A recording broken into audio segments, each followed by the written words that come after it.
Good morning students, कैसे हैं आप सब। आज हमारा टॉपिक है, हमारा चैप्टर है बेसिक्स ऑफ कस्टम ड्यूटी। तो हम इस चैप्टर में कस्टम ड्यूटी के बारे में बात करेंगे। कस्टम ड्यूटी के बारे में बताने से पहले मैं आपको बताना चाहूँगी इंटरनेशनल ट्रेड के बारे में, यानी अंतर्राष्ट्रीय व्यापार के बारे में, क्योंकि कस्टम ड्यूटी का कनेक्शन आयात और निर्यात से है, यानी इंटरनेशनल ट्रेड से है। देखिए, इंपोर्ट और एक्सपोर्ट का मतलब क्या है। इंपोर्ट मतलब जब आप, यानी जब एक कंट्री या उसके नागरिक, मतलब सरकार या उसका कोई भी पर्सन जो वहाँ का नागरिक है और दूसरे कंट्री से या वहाँ के किसी सिटीज़न से कोई सामान मंगवाता है, ठीक है, that is known as import, आयात जिसे आप कह सकते हैं।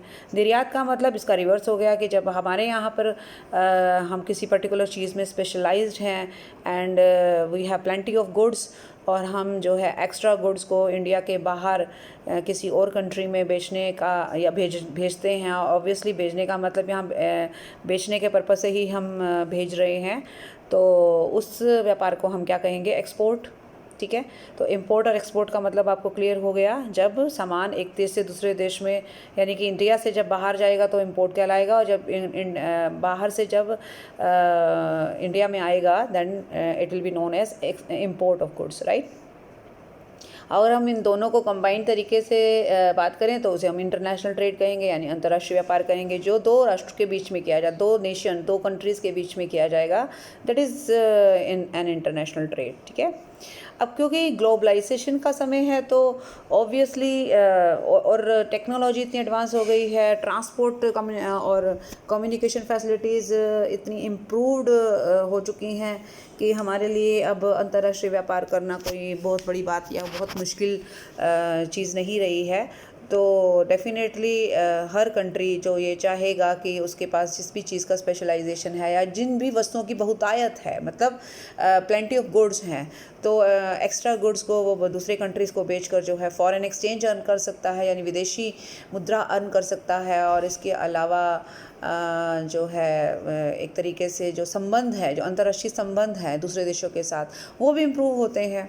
ठीक है, और भी बहुत सारे बेनिफिट्स हैं इंपोर्ट और एक्सपोर्ट के। हमारे यहाँ अगर किसी चीज़ की कमी है या किसी पर्टिकुलर गुड्स, किसी पर्टिकुलर वस्तु की डेफिशिएंसी है, तो वो हम किसी दूसरे कंट्री से जहाँ पर वो वस्तु जो है उपलब्ध होगी, अवेलेबल होगी, प्लेंटी ऑफ गुड्स होंगी, तो वहाँ से हम वो मंगवा सकते हैं। तो ऑब्वियसली हम अपने यहाँ पर अगर कोई शॉर्टेज आ जाती है किसी पर्टिकुलर गुड्स की, तो उसके लिए इम्पोर्ट का कॉन्सेप्ट जो है वो सही रहेगा। ये तो हो गई बात इंपोर्ट और एक्सपोर्ट की। अब कस्टम ड्यूटी का इसके साथ क्या कनेक्शन है, वो ये कनेक्शन इस तरीके से हम सेट कर सकते हैं कि अगर हम इन चीज़ों को बिल्कुल फ्री छोड़ दें, यानी इंपोर्ट और एक्सपोर्ट को पर कोई भी रेगुलेशन, कोई भी कंट्रोल ना करें, तो उससे क्या होगा। मान लीजिए आप अपने देश में जो है लगातार इंपोर्ट कर रहे हैं कुछ चीज़ों का, और वही चीज़ हमारे देश में भी बन रही है, लेकिन हो सकता है वो उतनी इम्प्रूव्ड, उसका इम्प्रूव्ड वर्जन ना हो। डेफिनेटली वो कोई ना कोई वजह है जब हम आप बाहर के देशों से वो सामान मंगवा रहे हैं। तो वो एक अलग चीज़ है कि हमारी कोई प्रॉब्लम है या हमारी एक ज़रूरत है, रिक्वायरमेंट है, उसके इसलिए हम इंपोर्ट का सहारा ले रहे हैं। लेकिन हमें साइड बाय साइड ये भी देखना होगा कि हमारे यहाँ पर जो एक डोमेस्टिक बिजनेसमैन है, जो डोमेस्टिक मार्केट है, जो डोमेस्टिक इंडस्ट्री है उस प्रोडक्ट की, क्या उसको तो कोई नुकसान नहीं पहुँच रहा है।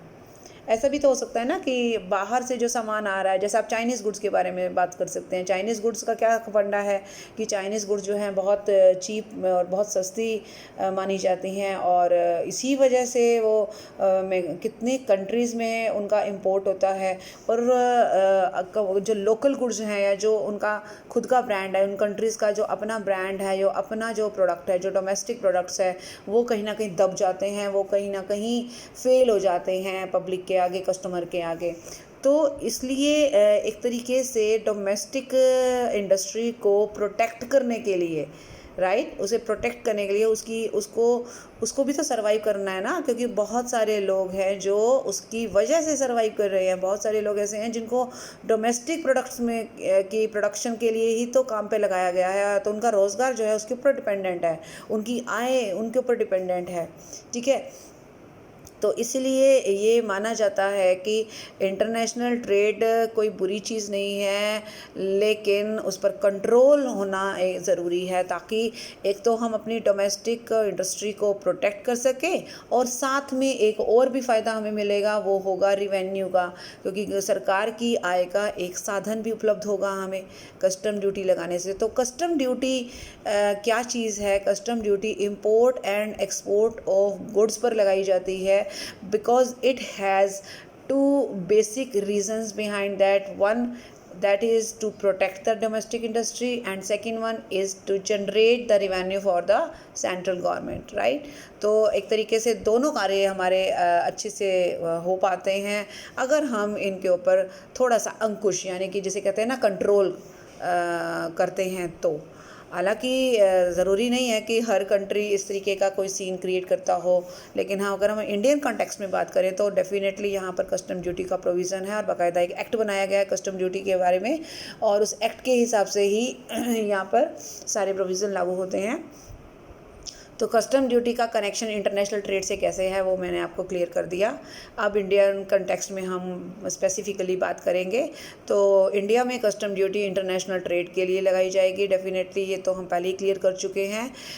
कस्टम ड्यूटी का जो प्रोविज़न है, जो फंडा है, वो बहुत पुराना है। It is the oldest form of taxation in India.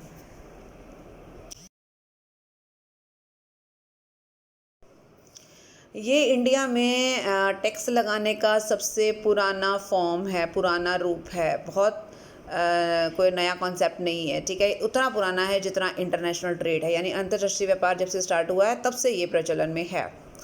India में कस्टम एक्ट 1962 बनाया गया है इसके लिए, यानी कस्टम ड्यूटीज़ के प्रोविज़न्स को लागू करने के लिए कस्टम्स एक्ट 1962 बनाया गया, जो कि सबसे पहला प्राइमरी लॉ है कस्टम ड्यूटी लगाने के लिए, चार्ज करने के लिए, ठीक है। और ऑब्वियसली ये लॉ जो हमें क्या बताता है, it restricts imports for conserving foreign exchange. Obviously import के ऊपर कंट्रोल करता है। अगर हम इम्पोर्ट को खुला छोड़ दें या बिल्कुल कंट्रोल हटा दें तो हमारा जो रिज़र्व है, जो फॉरेन एक्सचेंज है, वो काफ़ी ज़्यादा वापस दूसरे देशों में चला जाएगा, और उससे हमारे को जो है फाइनेंशियली जो एक फॉरेन एक्सचेंज का जो रिज़र्व रखने से जो हमें एक सपोर्ट मिलती है, वो सपोर्ट हट जाएगी। इसके अलावा जो है कुछ ऐसी चीज़ें भी हैं जो हम चाहते नहीं हैं कि वो इंडिया में आए, क्योंकि उससे हमारी डोमेस्टिक इंडस्ट्री को धक्का लग सकता है, नुकसान हो सकता है। तो उसके लिए भी ज़रूरी है कि ऐसी वस्तुओं के इंपोर्ट पर हम प्रोहिबिशन, यानी कि एक तरीके से स्ट्रिक्टली हम उसको मना करें। और एक्सपोर्ट ऑफ गुड्स को भी रेगुलेट करता है, ताकि हम जो भी हमारी एक तरीके से गवर्नमेंट की पॉलिसीज़ हैं, गवर्नमेंट के रूल्स हैं कि तो, और ये जो कस्टम लॉ है, तो इसके हिसाब से एक्सपोर्ट को भी रेगुलेट करना उतना ही ज़रूरी है जितना कि इंपोर्ट को। हालांकि बहुत सारे लोगों के दिमाग में एक बात आती है कि एक्सपोर्ट तो हमारे लिए अच्छा है, हमें तो एक्सपोर्ट ज़्यादा से ज़्यादा करना चाहिए, पर ज़रूरी नहीं है ना कि हर बार एक्सपोर्ट अच्छा हो। अब मान लीजिए आपके यहाँ आप एक बिजनेसमैन हैं और आप जो भी पर्टिकुलर प्रोडक्ट का प्रोडक्शन करते हैं, अगर वो आप सारा का सारा एक्सपोर्ट कर देंगे, तो अगर इस तरीके से हर इंसान सोचेगा या एक्सपोर्ट पर कोई भी रिस्ट्रिक्शन नहीं होगा, तो क्या होगा कि उस प्रोडक्ट की हमारे देश में भी तो शॉर्टेज हो जाएगी ना।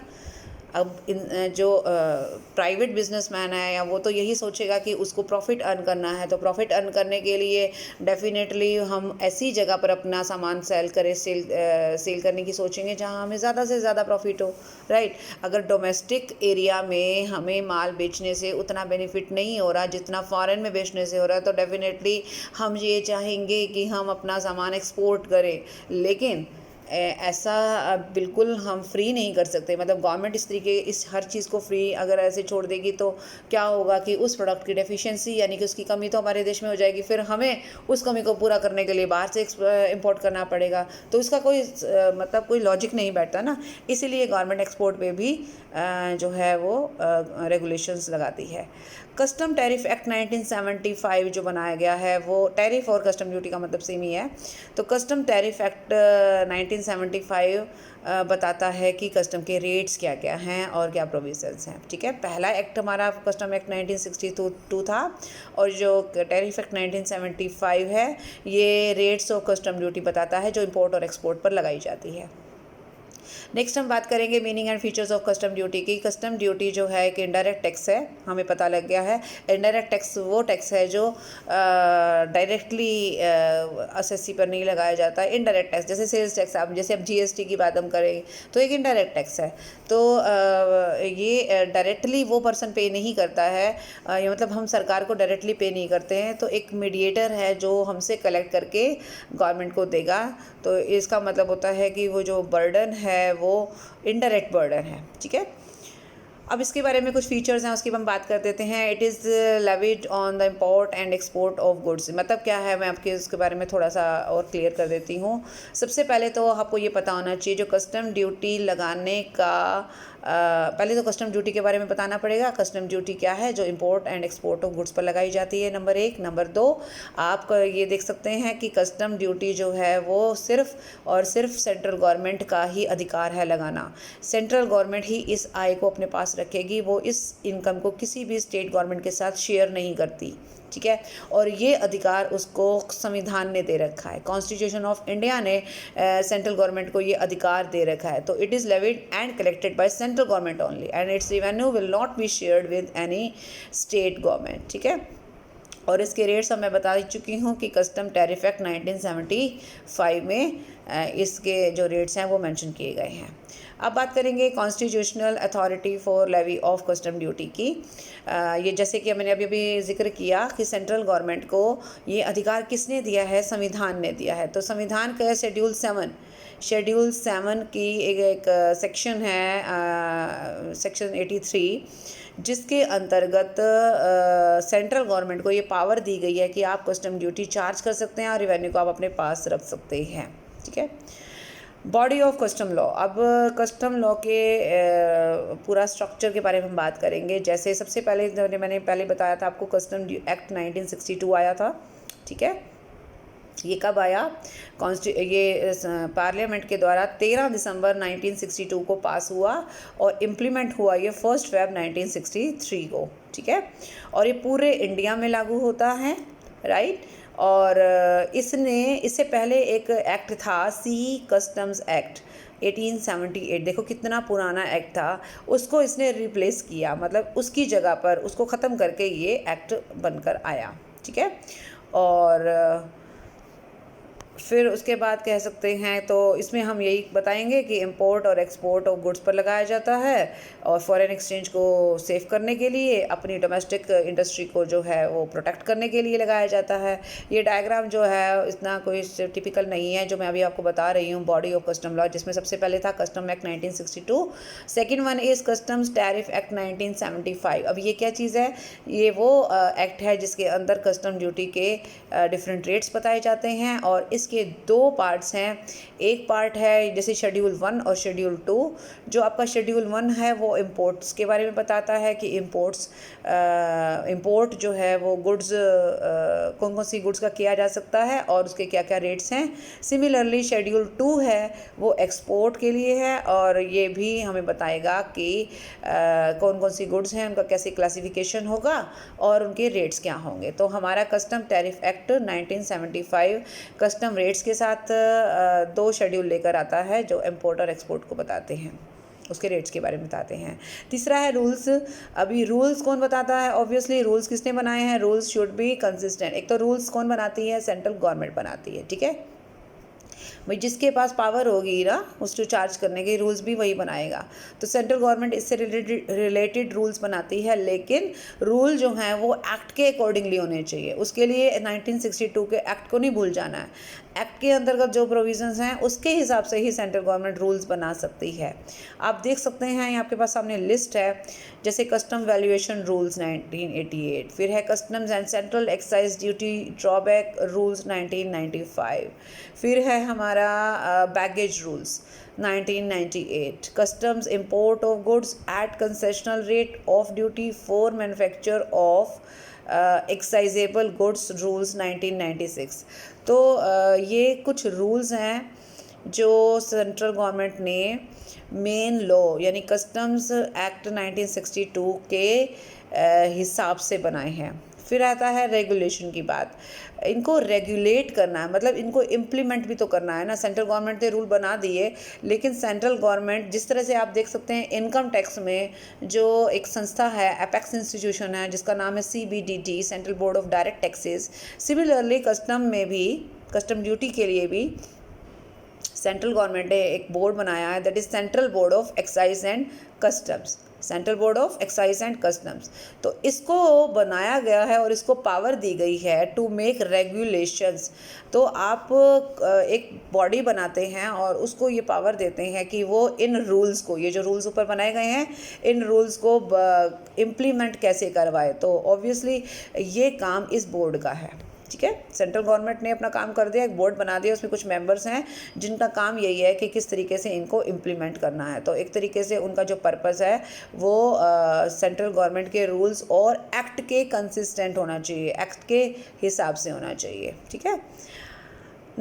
Last one is circulars and notification. तो सर्कुलर और नोटिफिकेशन का मतलब क्या है कि ये जो संस्था है CBEC, right, CBEC, central board of excise and custom, तो ये टाइम टू टाइम अपने डायरेक्शंस, अपनी गाइडलाइंस देती रहती है पब्लिक को। जो भी क्लाइंट्स हैं, जो भी कस्टम, जो भी इंपोर्टर एक्सपोर्ट के व्यापार में लगे हुए हैं, तो गाइडलाइंस ऑब्वियसली साथ साथ आती रहनी चाहिए ताकि लोगों को क्लियर हो कि हमें इंपोर्ट या एक्सपोर्ट के समय किन रूल्स को फॉलो करना है, ठीक है। तो नोटिफिकेशन आते हैं बाकायदा, और जैसे आप अपना मोबाइल खोलते हो तो आप देखोगे कई बार आपको उसमें नोटिफिकेशन आते हैं जो पर्टिकुलर ऐप्स हैं उसके। तो नोटिफिकेशन क्यों आते हैं वो बताते हैं आपको कि उस ऐप में अब क्या नया चेंज आया है, राइट। तो इसी तरह से CBEC भी अपने टाइम टू टाइम नोटिफिकेशन जारी करता है, सर्कुलर जारी करता है, मतलब लेटर्स जारी करता है, जिसके अंतर्गत जो है सारा कुछ बताया जाता है और इंपोर्ट और एक्सपोर्ट के बारे में नई नई चीज़ें क्लियर की जाती हैं। तो अभी इस वीडियो में हम इतनी ही बात करेंगे, नेक्स्ट वीडियो में हम इसका बाकी का पोर्शन डिस्कस करेंगे। Thank you so much, bye bye and take care.